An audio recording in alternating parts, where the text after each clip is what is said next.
ನಾಡಿನ ಜನತೆಗೆ ನಮಸ್ಕರಿಸುತ್ತಾ ನಮ್ಮ ಸವಿತಾ ಸಮಾಜದ ನಿಷೇಧಿತ ಪದ ಬಳಸಿದ ಮಾಜಿ ಕೇಂದ್ರ ಸಚಿವ ಶಾಸಕರಾದ ಬಸನಗೌಡ ಪಾಟೀಲ್ ಯತ್ನಾಳ್ ಅವರು ಬಾಗಲಕೋಟೆಯಲ್ಲಿ ನಡೆದ ಒಂದು ಸಭೆಯಲ್ಲಿ ನಿಷೇಧಿತ ಪದ ಇವತ್ತಿನ ದಿನದಲ್ಲಿ ಸಾರ್ವಜನಿಕರಿಗೆ ಜನಪ್ರತಿನಿಧಿಗಳಿಗೆ ಸರ್ಕಾರಿ ಅಧಿಕಾರಿಗಳಿಗೆ ಎಲ್ಲರಿಗೂ ಗೊತ್ತಿಲ್ಲ ನಿಷೇಧ ಆಗಿದೆ ಏನದು ಅಂತೇಳಿ ಆದರೂ ಕೂಡ ಅವರು ಒಂದು ನಮ್ಮ ಸಮಾಜದ ಒಂದು ನಿಷೇಧಿತ ಪದವನ್ನು ವ್ಯಂಗ್ಯವಾಗಿ ಬಳಸಿ ಒಂದು ಸಭೆಯಲ್ಲಿ ಅವಮಾನಿಸಿದ್ದಾರೆ।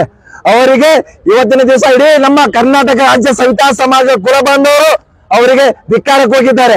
ಇವತ್ತಿನ ದಿವಸ ಕಲಬುರಗಿ ಜಿಲ್ಲಾ ಸವಿತಾ ಸಮಾಜದ ವತಿಯಿಂದ ನಮ್ಮ ಸ್ವಾಭಿಮಾನ ಸಮಾಜದ ಒಂದು ಕುಲವೃತ್ತಿಗೆ ಕುಲ ಬಾಂಧವರಿಗೆ ಅವಮಾನಿಸಿದ ಬಸನಗೌಡ ಪಾಟೀಲ್ ಯತ್ನಾಳ್ ಅವರಿಗೆ ಧಿಕ್ಕಾರಕ್ಕೆ ಹೋಗ್ತೇವೆ। ಯಾಕಂದ್ರೆ ಸರ್ ತಾವು ಒಬ್ಬರು ಜನಪ್ರತಿನಿಧಿ, ನಮ್ಮ ಒಂದು ಅಳವನ್ನು ನಿಮ್ಮ ಹತ್ರ ತೋರ್ತೀವಿ, ನೀವು ನ್ಯಾಯ ಕೊಡಿಸ್ಬೇಕು। ನ್ಯಾಯ ಕೊಡಿಸುವವರೇ ನಮ್ಗೆ ಅವಮಾನಿಸ್ತೀರಿ ಅಂದ್ರೆ ಇದು ಯಾವ ನ್ಯಾಯ ಸರ್? ಇದು ಯಾವ ನ್ಯಾಯ? ಪ್ರತಿಯೊಬ್ಬರು ಅವಮಾನಿಸ್ತೀರಿ, ಕ್ಷಮೆ ಯಾಚಿಸ್ತೀರಿ, ಅವಮಾನಿಸ್ತೀರಿ, ಕ್ಷಮೆ ಯಾಚಿಸ್ತೀರಿ, ನಮ್ಮ ನ್ಯಾಯ ಸಿಗ್ತದ? ನಮ್ಮ ಸಣ್ಣ ಸಮಾಜಕ್ಕೆ ಇವತ್ತಿನ ದಿನದಲ್ಲಿ ಯಾವುದೇ ರಾಜಕೀಯ ಪ್ರಾತಿನಿಧ್ಯ ಇಲ್ಲ, ರಾಜಕೀಯವಾಗಿ ಪ್ರಾತಿನಿಧ್ಯ ಇಲ್ಲದಕ್ಕೆ ನಾವು ನಮ್ಗೆ ಅವಮಾನಿಸ್ತಾ ಇದ್ದೀರಾ? ಏನ್ ಕಾರಣ? ಇವತ್ತಿನ ದಿವಸ ಶಾಸಕ ಬಸನಗೌಡ ಪಾಟೀಲ್ ಯತ್ನಾಳ್ಗೆ ರಾಜ್ಯ ಸರ್ಕಾರ ಕೂಡ ಅವರಿಗೆ ಶಿಕ್ಷೆ ಗುರಿಪಡಿಸಬೇಕು, ಅವರ ಪಕ್ಷದವರು ಕೂಡ ಶಿಕ್ಷೆ ಗುರಿಪಡಿಸಬೇಕು। ನಾವು ಜಿಲ್ಲಾಧಿಕಾರಿಗಳ ಮುಖಾಂತರ ಮನವಿ ಸಲ್ಲಿಸ್ತಾ ಇದೀವಿ, ಯಾಕಂದ್ರೆ ನಮ್ ನ್ಯಾಯ ಬೇಕು। ಯಾಕಂದ್ರೆ ಎಷ್ಟಂತ ನಾವು ಈ ಅವಮಾನ ತಳ್ಕೊಳ್ಳೋಣ, ನಾವು ಕುಲವೃತ್ತಿ ಮಾಡ್ಕೊಂತ ಜೀವನ ಸಾಗಿಸ್ತಾ ಇದ್ವಿ। ಇವತ್ತಿನ ದಿವಸ ನಾವು ಶಾಂತಿಯುತವಾಗಿ ಎಲ್ಲಾ ಮಹಾನ್ ಪುರುಷರ ಭಾವಚಿತ್ರಕ್ಕೆ ಮಾಲಾರ್ಪಣೆ ಮಾಡಿ ಶಾಂತಿಯುತವಾಗಿ ನಾವು ಒಂದು ಪ್ರತಿಭಟನೆ ಮಾಡಿದ್ವಿ। ಕಾರಣ ನಾವು ಶಾಂತಿಯುತವಾಗಿದ್ದೀವಿ। ಯಾಕೆ ನಮ್ಗೆ ಅವಮಾನಿಸ್ತಾ ಇದ್ದೀರಾ? ನಮ್ಮ ನ್ಯಾಯ ಬೇಕು, ನಾವು ನ್ಯಾಯ ಬೇಕು। ನಮ್ಮ ಸಮುದಾಯದಲ್ಲಿ ಮಹಾಪದ್ಮಾನಂದ ರಾಜವಂಶಸ್ಥರು, ಕಳಚೂರಿ ವಂಶಸ್ಥರು, ಚಂದ್ರಗುಪ್ತ ಮೌರ್ಯರು, ಆಚಾರ್ಯ ಉಪಾಲಿ, ಶಿವಾಜಿ ಮಹಾಲೆ, ಬಿಜ್ಜಾಳಿ ಮಹಾರಾಜರು, ಇಷ್ಟೆಲ್ಲ ಮಹಾನ್ ಇದ್ದಾರೆ। ಯಾಕೆ ನಮ್ಮ ಇತಿಹಾಸವನ್ನು ಮುಚ್ಚಿರ್ತಾ ಇದ್ದೀರಾ? ಯಾಕ ನಮ್ಮ ಇತಿಹಾಸ ನಿಮ್ಗೆ ಗೊತ್ತಿಲ್ವಾ? ಇತಿಹಾಸವನ್ನು ನೋಡ್ರಿ, ನಾವು ಯಾವ ಟೈಮ್ ನಾವು ಯಾವ ರೀತಿ ಇದ್ದೀವಿ, ಯಾವ ರೀತಿಯಿಂದ ಬೆಳೆದು ಬಂದಿವಿ। ಪ್ರಸ್ತುತ ನಮ್ಮ ಹತ್ರ ಸಮುದಾಯದ ಜನಸಂಖ್ಯೆ ಕಡಿಮೆ ಇದ್ದಕ್ಕೆ ನಮಗೆ ಈ ತರ ಅವಮಾನ ಮಾಡಿಸ್ತಾ ಇದ್ದೀರಾ?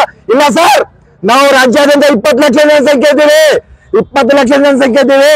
ನಾವು 20 ಲಕ್ಷ ಜನಸಂಖ್ಯೆ ನ್ಯಾಯ ಬೇಕಾದ್ರೆ ನಮಗೆ ಇವತ್ತಿನ ದಿವಸ ಚಳಿಗಾಲ ಅಧಿವೇಶನದಲ್ಲಿ ಜಾತಿ ನಿಂದನೆ ಕಾಯ್ದೆ ಜಾರಿಗೆ ಮಾಡಬೇಕು।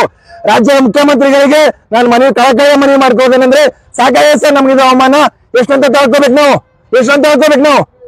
ನಮ್ಗೆ ನ್ಯಾಯ ಕೊಡ್ಸ್ರಿ, ಚಳಿಗಾಲ ಅಧಿವೇಶನದಾಗ ನಮಗೆ ಆಂಧ್ರ ಪ್ರದೇಶದಾಗ ಜಾರಿಗೆ ಆಗ್ಯದ ಕಾಯ್ದೆ, ನಮ್ಮ ಕರ್ನಾಟಕದಲ್ಲೂ ಮಾಡ್ರಿ, ಕರ್ನಾಟಕದಲ್ಲಿ ನಮ್ ನ್ಯಾಯ ಕೊಡ್ರಿ, ಕರ್ನಾಟಕದ ಜಾತಿ ನಿಂದನೆ ಕಾಯ್ದೆ ಜಾರಿಗೆ ಮಾಡಿ ಮುಖ್ಯಮಂತ್ರಿಗೆ। ಮಾನ್ಯ ಕಲಬುರಗಿ ಜಿಲ್ಲಾ ಉಸ್ತುವಾರಿ ಸಚಿವರಿಗೆ ಕಳಕಳಿಯ ಮನವಿ, ನಾನು ಕಳೆದ ಒಂದು ತಿಂಗಳ ಹಿಂದೆ ಒಂದು ಕಲಬುರಗಿ ಬೆಂಗಳೂರು ವಿಶ್ವವಿದ್ಯಾಲಯದಲ್ಲಿ ಒಂದು ಪಠ್ಯ ಪುಸ್ತಕದಲ್ಲಿ ಒಂದು ನಿಷೇಧಿತ ಪದ ಬಳಸಿದಕ್ಕೆ ಸಚಿವರು ತಕ್ಷಣ ಸ್ಪಂದಿಸಿ ಒಂದೇ ತಾಸಲ್ಲಿ 1 hour ಅಲ್ಲಿ ಆ ಪುಸ್ತಕನ ಬಿಡುಗಡೆ ಮಾಡಲಾರ್ದಂಗ ಪುಸ್ತಕನ ಅದನ್ನ ಬಿಡುಗಡೆ ಮಾಡಲು ತಡೆ ಹಿಡಿದು ಆ ಅಧ್ಯಾಯವನ್ನು ತೆಗೆಸಿದ್ದಾರೆ। ಮಾನ್ಯ ಉಸ್ತುವಾರಿ ಸಚಿವರೇ, ನಾವು ತಮ್ಮಲ್ಲಿ ಕಳಕಳಿಯ ಮನವಿ ಹಾಗೂ ನಮ್ಮ ಕಲಬುರಗಿ ಜಿಲ್ಲೆ ಎಲ್ಲಾ ಶಾಸಕರಿಗೆ ಕೇಳ್ಕೊಳ್ಳೋದೇನೆಂದ್ರೆ, ನಮಗೆ ಬಹಳ ಅನ್ಯಾಯ ಆಗ್ತದೆ, ಅವಮಾನ ಆಗ್ತಾ ಇದೆ, ದಯವಿಟ್ಟು ನಮ್ಗೆ ನ್ಯಾಯ ಕೊಡಿಸಿ। ಚಳಿಗಾಲದ ಅಧಿವೇಶನದಲ್ಲಿ ನಮ್ಗೆ ಜಾತಿ ನಿಂದನೆ ಕಾಯ್ದೆ ಜಾರಿಗೆ ತಗೊಂಬರ್ರಿ। ನಾವು ನಮ್ಮ ಒಂದು ಎಲ್ಲ ಇಡೀ ಸಮಸ್ತ ಕಲಬುರಗಿ ಜಿಲ್ಲೆಯ ಒಂದು ಕ್ಷೌರಿಕ ವೃತ್ತಿ ಬಾಂಧವರಿಂದ ತಮ್ಮಲ್ಲಿ ಕಳಕಳಿಯ ಮನವಿ, ನಾವು ಬೆಳಿಗ್ಗೆ ಎದ್ದು ವೃತ್ತಿ ಮಾಡ್ತೀವಿ, ಜಾತಿ ಭೇದ ಇಲ್ಲದೆ ತಲೆತಲಾಂತರಗಳಿಂದ ಮಾಡ್ಕೊಂಡು ಬಂದಿವಿ। ಇವತ್ತಿನ ದಿವಸ ನಮ್ಮ ಕುಲ ವೃತ್ತಿಯನ್ನು ಬೇರೆ ರಾಜ್ಯದವರು ಬಂದು ಕಳಿಸ್ತಾ ಇದ್ದಾರೆ। ಕಾರಣ ಯಾಕಂದ್ರೆ ದಯವಿಟ್ಟು ನಾನು ಹೇಳ್ತಾ ಇದ್ದೇನೆ ಅಂದ್ರೆ, ನಾವ್ ಎಷ್ಟಂತ ತಡ್ಕೋಬೇಕು, ಎಲ್ಲಾನು ತಡ್ಕೋಬೇಕು, ಈ ಅವಮಾನಗಳು ತಡ್ಕೋಬೇಕು, ಜಾತಿ ಈ ತರ ವೃತ್ತಿನ ಬೇರೆ ಕಸ್ಕೊಂತಾ ಇದಾರೆ, ನಮಗ್ ನ್ಯಾಯ ಬೇಡವಾ? ನಮ್ ನ್ಯಾಯ ಸಿಗ್ಬೇಕಲ್ಲ, ಅದಕ್ಕೋಸ್ಕರ ಚಳಿಗಾಲದ ಅಧಿವೇಶನದಲ್ಲಿ ನಮಗೆ ಜಾತಿ ನಿಂದನೆ ಕಾಯ್ದೆ ಜಾರಿಗೆ ತರಬೇಕು। ಬಸನಗೌಡ ಪಾಟೀಲ್ ಯತ್ನಾಳ್ ಅವರಿಗೆ ತಕ್ಕ ಶಿಕ್ಷೆ ಆಗ್ಲೇಬೇಕು। ಯಾಕಂದ್ರೆ ನಾವು ಪೊಲೀಸ್ ಸ್ಟೇಷನ್ ದೂರ ಕೊಟ್ಟರೆ ದೂರ ಆಗ್ತಾ ಇದೆ, 16 ವರ್ಷಗಳಿಂದ ನಾವು ಎಷ್ಟೋ ಜನಪ್ರತಿನಿಧಿಗಳು ದೂರ ಕೊಡ್ಕೋಬೇಕು, ಇಲ್ಲಿ ತನ ಅದಕ್ಕೆ ಯಾವುದೋ ಫಲ ಸಿಕ್ಕಿಲ್ಲ। ನಮಗೆ ನ್ಯಾಯ ಕೊಡಿಸಿ। ಬಸನಗೌಡ ಪಾಟೀಲ್ ವಿರುದ್ಧ ನಾವು ಧಿಕ್ಕಾರಕ್ಕೆ ಹೋಗ್ತಾ ಇದ್ದೀವಿ। ದಯವಿಟ್ಟು ನಮಗೆ ಅವ್ರು ನ್ಯಾಯ ಕೊಡೋರೆ ನಮ್ಗೆ ಅವಮಾನಿಸ್ತಾ ಇದ್ದಾರೆ ಅಂದ್ಮೇಲೆ ಅವರಿಂದ ನ್ಯಾಯ ನಮ್ಗೆ ಯಾವ ರೀತಿ ಸಿಗ್ತದೆ? ಮಾನ್ಯ ಮುಖ್ಯಮಂತ್ರಿಗಳು ರಾಜ್ಯದ 224 ಎಲ್ಲಾ ಶಾಸಕರಿಗೆ ಕೇಳ್ಕೋಬೇಕಂದ್ರೆ, ನಮ್ಮ ಸಮುದಾಯಕ್ಕೆ ನ್ಯಾಯ ಕೊಡಿಸಿ।